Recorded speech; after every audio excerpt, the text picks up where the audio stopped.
Au nom du Père et du Fils et de l'Esprit Saint. Le Seigneur soit avec vous. Il est ressuscité, Jésus le vrai pasteur, lui qui a donné sa vie pour son troupeau, lui qui a choisi de mourir pour nous sauver. Alléluia. Frères et sœurs, durant cette Eucharistie, nous porterons évidemment vos intentions de prière.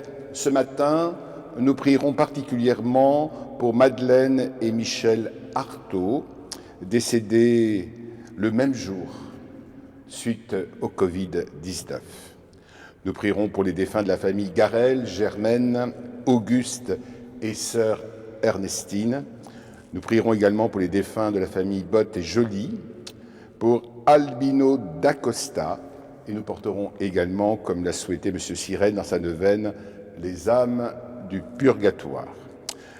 On nous a demandé de déposer 4 bougies ce matin au pied de Notre-Dame pour Marie Grabac, qui a été hospitalisée pour des problèmes de santé. Nous confions l'intention à Notre-Dame, qu'elle intercède pour Madame Grabac.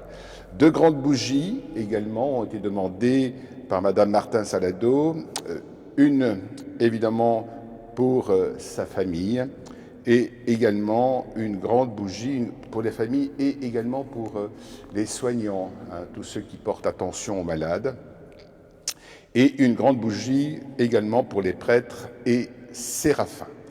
Voilà, donc là aussi, toutes ces intentions sont déposées au pied de Notre-Dame. Frères et sœurs, avant de célébrer cette Eucharistie, nous nous mettons bien volontiers, en toute confiance, sous le regard miséricordieux du Seigneur. Nous nous reconnaissons pauvres devant lui et nous lui demandons pardon. Je confesse à Dieu Tout-Puissant, je reconnais devant mes frères que j'ai péché, en pensée, en parole, par action et par omission. Oui, j'ai vraiment péché. C'est pourquoi je supplie la Vierge Marie, les anges et tous les saints, et vous aussi, mes frères, de prier pour moi, le Seigneur, notre Dieu. Que Dieu Tout-Puissant nous fasse miséricorde, qu'il nous pardonne nos péchés et nous conduise à la vie éternelle. Amen.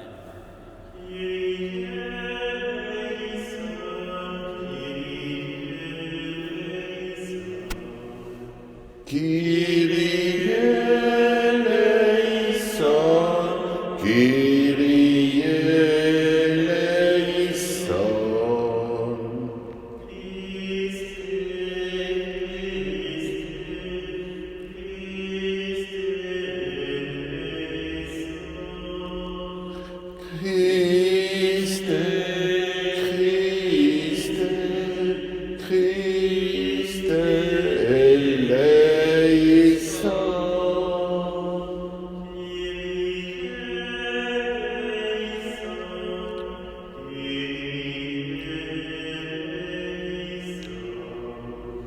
Kyrie eleison,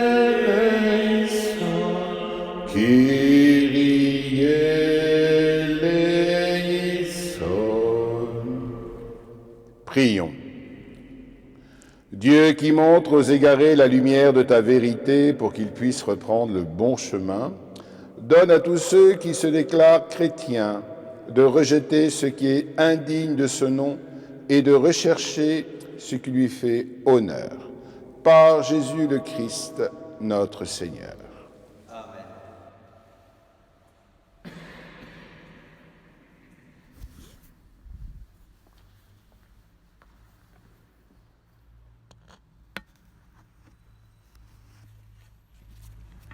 Lecture du livre des Actes des Apôtres. En ces jours-là, Étienne, rempli de la grâce et de la puissance de Dieu, accomplissait parmi le peuple des prodiges et des signes éclatants. Intervinrent alors certaines gens de la synagogue dite des Affranchis, ainsi que des Cyréniens et des Alexandrins, et aussi des gens originaires de Cilicie et de la province d'Asie. Ils se mirent à discuter avec Étienne, mais sans pouvoir, résister à la sagesse et à l'esprit qui le faisait parler. Alors, ils soudoyèrent des hommes pour qu'ils disent « Nous l'avons entendu prononcer des paroles blasphématoires contre Moïse et contre Dieu. » Ils ameutèrent le peuple, les anciens et les scribes, et s'étant saisis d'Étienne à l'improviste, ils l'amenèrent devant le Conseil suprême. Ils produisirent de faux témoins qui disaient « Cet individu ne cesse de proférer des paroles contre le lieu saint et contre la loi. Nous l'avons entendu affirmer que Jésus, le Nazaréen, détruirait le lieu saint et changerait les coutumes que Moïse nous a transmises. » Tous ceux qui siégeaient au Conseil suprême avaient les yeux fixés sur Étienne, et ils virent que son visage était comme celui d'un ange. Parole du Seigneur.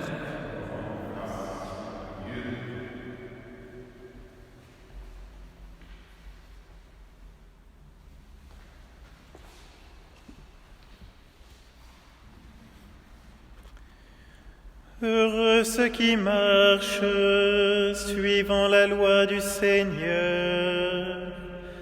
Heureux ceux qui marchent suivant la loi du Seigneur. Lorsque les grands accusent ton serviteur, je médite sur tes ordres. Je trouve mon plaisir en tes exigences, ce sont elles qui me conseillent. Heureux ceux qui marchent suivant la loi du Seigneur. J'énumère mes voies, tu me réponds. Apprends-moi tes commandements. Montre-moi la voie de tes préceptes, que je médite sur tes merveilles.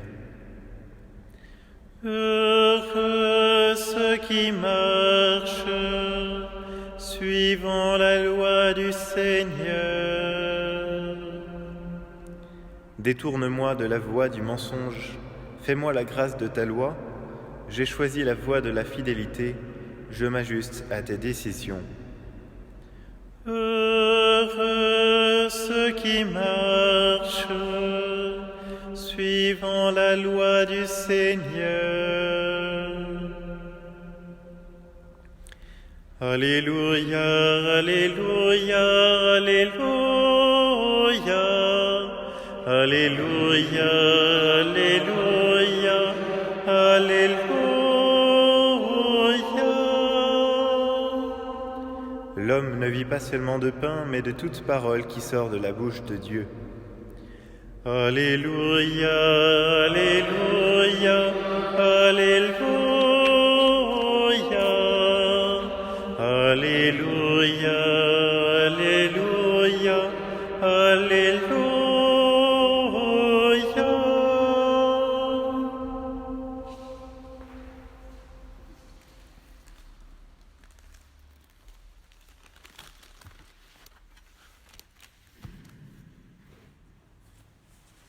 Le Seigneur soit avec vous. Évangile de Jésus-Christ selon saint Jean.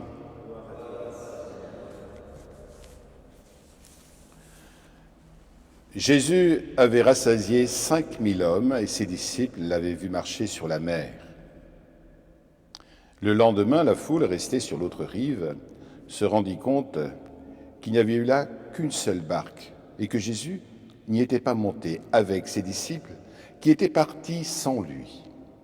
Cependant, d'autres barques, venant de Tibériade, étaient arrivées près de l'endroit où l'on avait mangé le pain, après que le Seigneur eut rendu grâce. Quand la foule vit que Jésus n'était pas là, ni ses disciples, les gens montèrent dans les barques et se dirigèrent vers Capharnaüm, à la recherche de Jésus. L'ayant trouvé sur l'autre rive, ils lui dirent « Rabbi, quand es-tu arrivé ici ?» Jésus leur répondit « Amen, amen, je vous le dis, vous me cherchez non pas parce que vous avez vu des signes, mais parce que vous avez mangé de ces pains et que vous avez été rassasiés.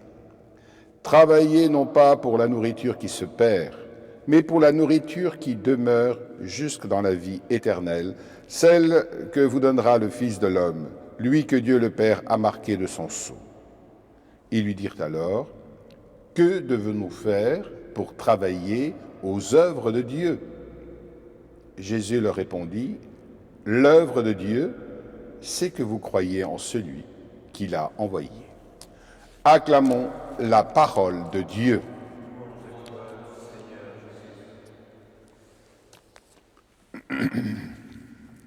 Ce matin, en méditant la parole de Dieu que l'Église nous donne à vivre comme nourriture, je me suis arrêté d'abord sur le livre des Actes des Apôtres. Il ne pouvait résister à la sagesse et à l'esprit qui le faisait parler. Et cette dernière phrase de la lettre des Actes, et ils virent que son visage était comme celui d'un ange. Et puis sur l'Évangile, travaillez non pas pour la nourriture qui se perd, mais pour la nourriture qui demeure jusque dans la vie éternelle.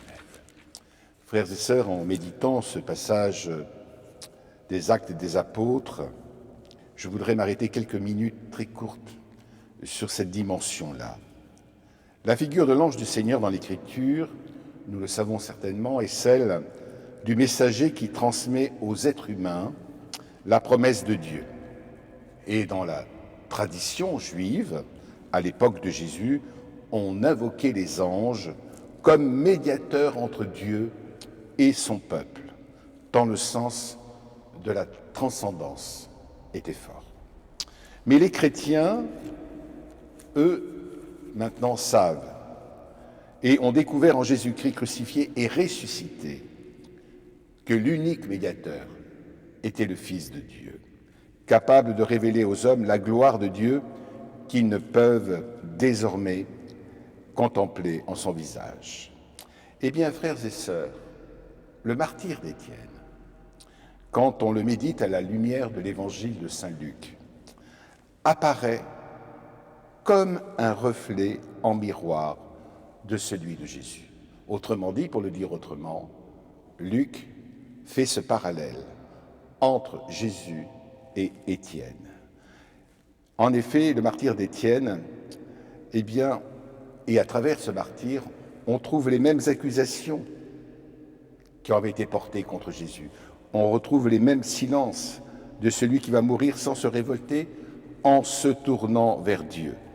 Dès lors, nous pouvons dire sans nous tromper, c'est sur le visage du disciple que tous peuvent contempler le reflet de la gloire divine. C'est la raison pour laquelle ils virent que son visage était comme celui d'un ange.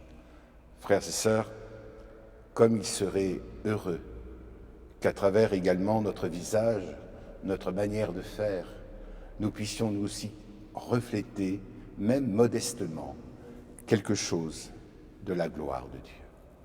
Et enfin, si nous nous arrêtons quelques secondes sur ce magnifique passage de l'évangile de saint Jean, il nous est rappelé de manière très forte par le Christ. Travaillez non pas pour la nourriture qui se perd, mais pour la nourriture qui demeure jusque dans la vie éternelle. Nous comprenons évidemment qu'il s'agit de l'Eucharistie. Et pendant ce temps de pandémie, je pense à vous, frères et sœurs, vous qui avez faim de cette Eucharistie. Évidemment, je sais que vous êtes en communion spirituelle avec nous. Mais là, nous prenons combien cette parole du Christ a du sens, combien elle fait écho dans notre vie. Oui, l'homme, le Christ nous l'a rappelé au désert, ne vit pas seulement de pain, mais de toute parole qui sort de la bouche de Dieu. Puissions-nous, après cette tragique situation dans laquelle nous nous trouvons, puissions-nous retrouver le goût de l'Eucharistie et en prendre toute la dimension. C'est la nourriture. Cette nourriture est la seule qui apporte à l'homme et à la femme tout ce dont ils ont besoin. Alors, rendons grâce pour cette Eucharistie de ce matin et prenons toujours conscience de l'importance des paroles du Christ de ce matin. Oui, L'homme ne vit pas que de pain. Alors, frères et sœurs, vivons ce matin pleinement de la présence du Christ, qu'elle puisse nourrir notre journée, qu'elle puisse nourrir notre vie.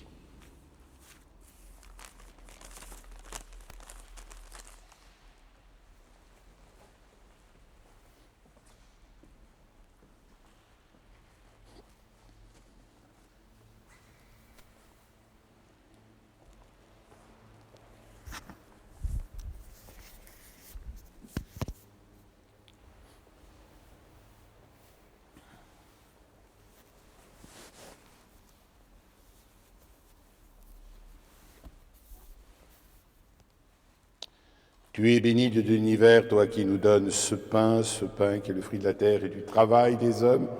Nous te le présentons et il deviendra le pain de la vie éternelle.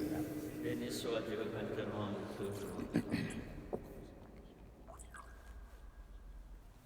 Tu es béni de l'univers, toi qui nous donnes ce vin qui est le fruit de la vigne, et du travail des hommes, nous te le présentons, il deviendra le vin du royaume éternel. Humbles et pauvres, Seigneur, nous te supplions que notre sacrifice en ce jour trouve grâce devant toi. Lave-moi, Seigneur, de mes fautes et de mon péché, purifie-moi.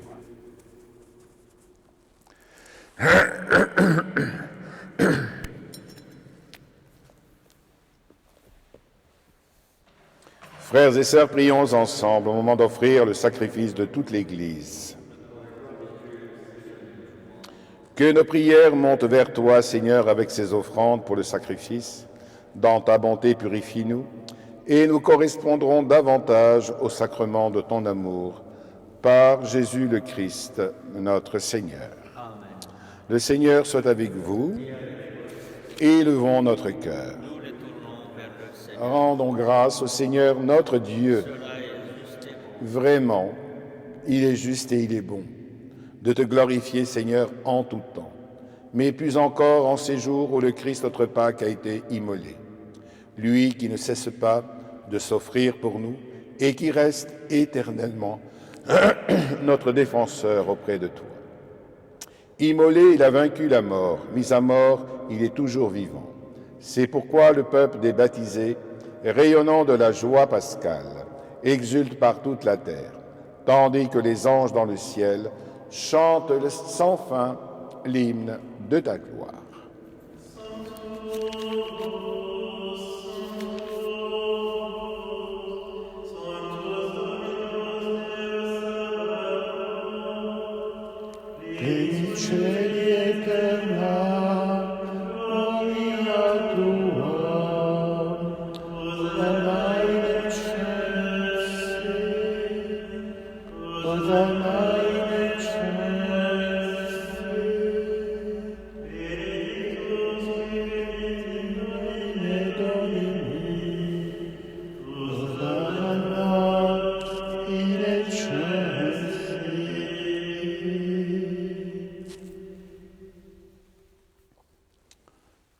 Tu es vraiment saint, toi qui es la source de toute sainteté.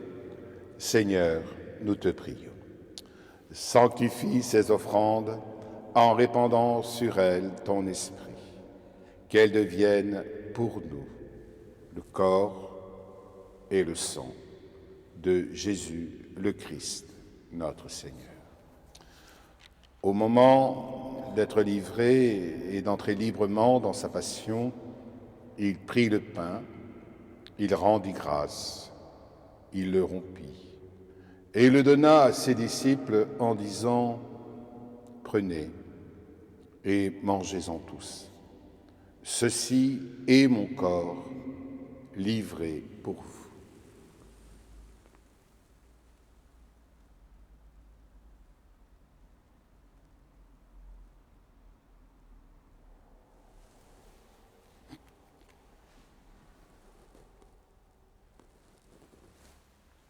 De même, à la fin du repas, il prit la coupe.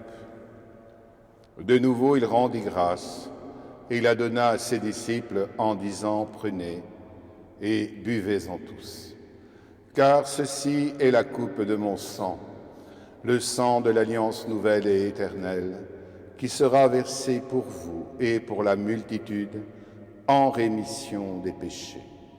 Vous ferez cela en mémoire de moi.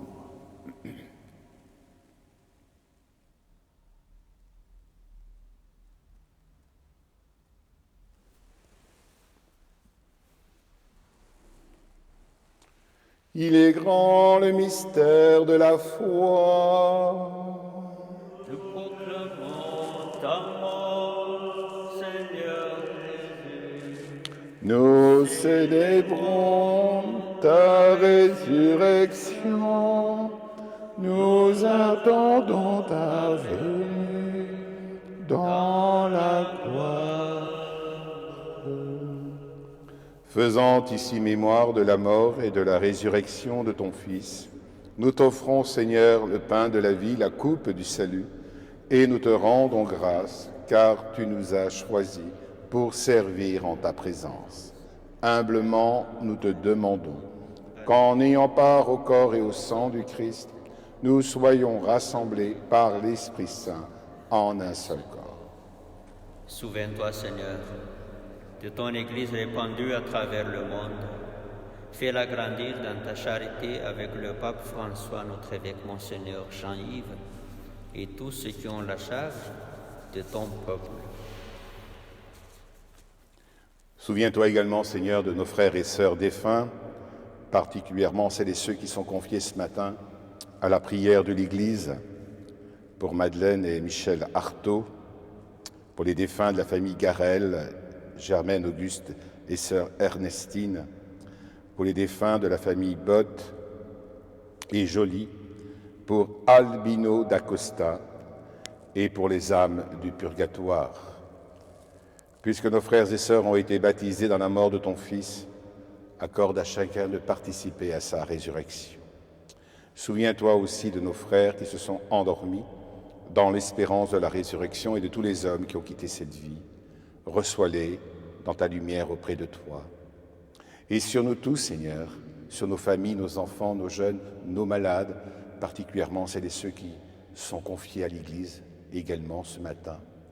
Te prions aussi aux intentions qui nous sont demandées, particulièrement pour les prêtres.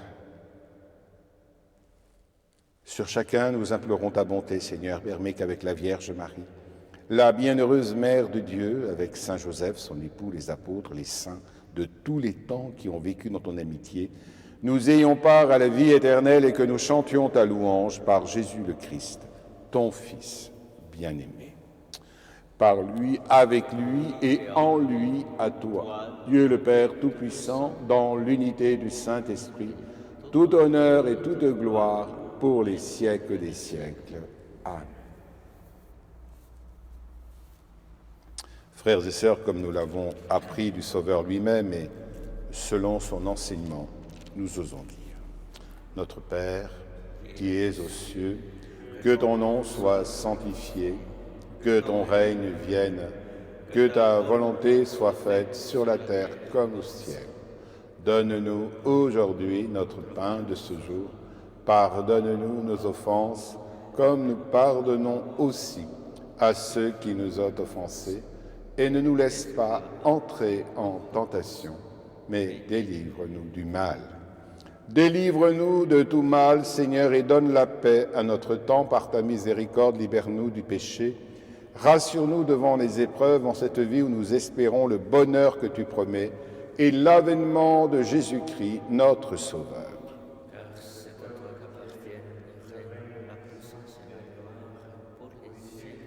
Seigneur Jésus-Christ, tu as dit à tes apôtres, je vous laisse la paix, je vous donne ma paix. Ne regarde pas nos péchés, mais la foi de ton Église, pour que ta volonté s'accomplisse. Donne-lui toujours cette paix et conduis-la vers l'unité parfaite, toi qui vis et toi qui règnes pour les siècles des siècles. Amen. Et que la paix du Seigneur soit toujours avec vous.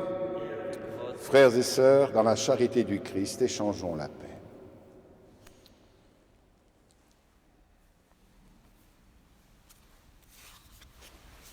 Amen.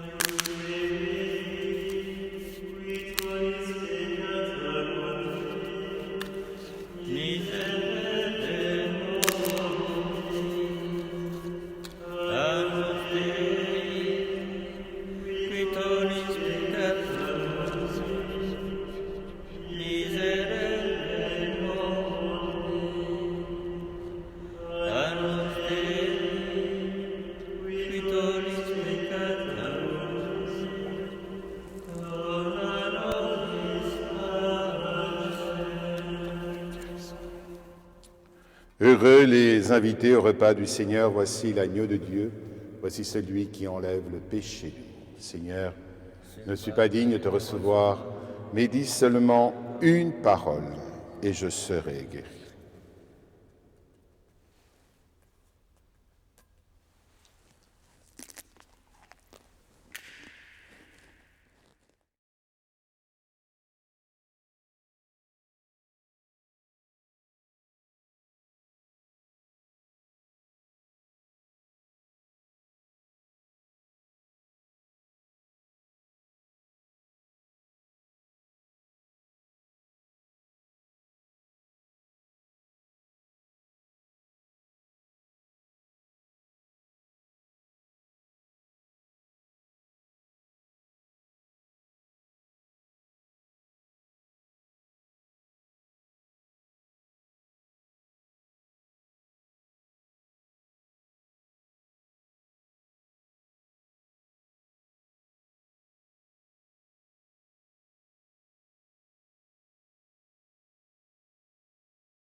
C'est la paix que je vous laisse, dit le Seigneur, c'est ma paix que je vous donne, ce n'est pas à la manière du monde que je vous la donne. Alléluia.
Prions. Dieu Tout-Puissant, dans la résurrection du Christ, tu nous as recréés pour la vie éternelle. Multiplie en nous les fruits du sacrement pascal. Fais-nous prendre des forces neuves à cette nourriture qui apporte salut, par Jésus le Christ, notre Seigneur. Amen. Le Seigneur soit avec vous et que Dieu Tout-Puissant vous bénisse, le Père, le Fils et le Saint-Esprit. Allez dans la paix du Christ. Et avec confiance, nous nous tournons vers la Vierge Marie, à qui nous confions toutes nos prières et particulièrement cette journée.